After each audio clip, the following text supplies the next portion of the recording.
শ্রী শ্রী বাবামুনি বলিলেন,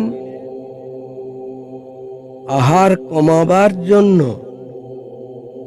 কুম্ভক আয়ত্ত করবার জন্য জবরদস্তি নিষ্প্রয়োজন। বিনা বল প্রয়োগে যেখানে কার্যসিদ্ধি হয়, সেখানে জোর খাটানো ঠিক নয়। অল্প বলে যাতে বেশি কাজ হয়, তার জন্যই কৌশলের সৃষ্টি।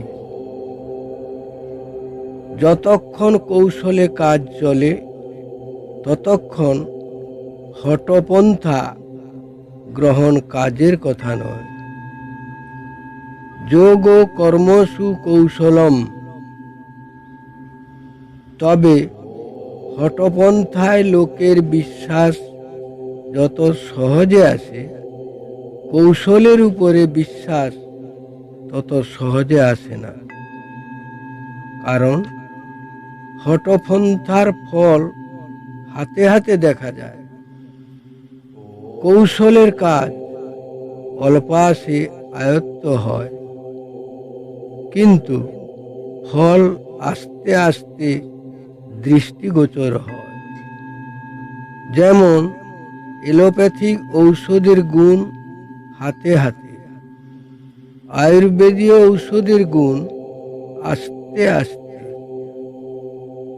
কিন্তু একটির ক্রিয়ার প্রতিক্রিয়া আছে, অপরটিতে তা নেই।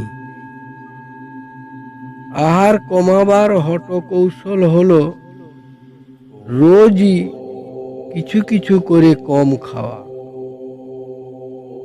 যেমন একটি নারিকেলের মালা যদি রাখো, যাতে করে মেপে আহার্য গ্রহণ করবে, এবং রোজই যদি মালাটিকে একটু একটু করে ঘষে ক্ষয়িত করতে থাকো, তাহলে আধসের চালের ভাতের মরদ অভ্যাসের ফলে আধ পোয়া চালে দেহ ধারণ করতে পারে।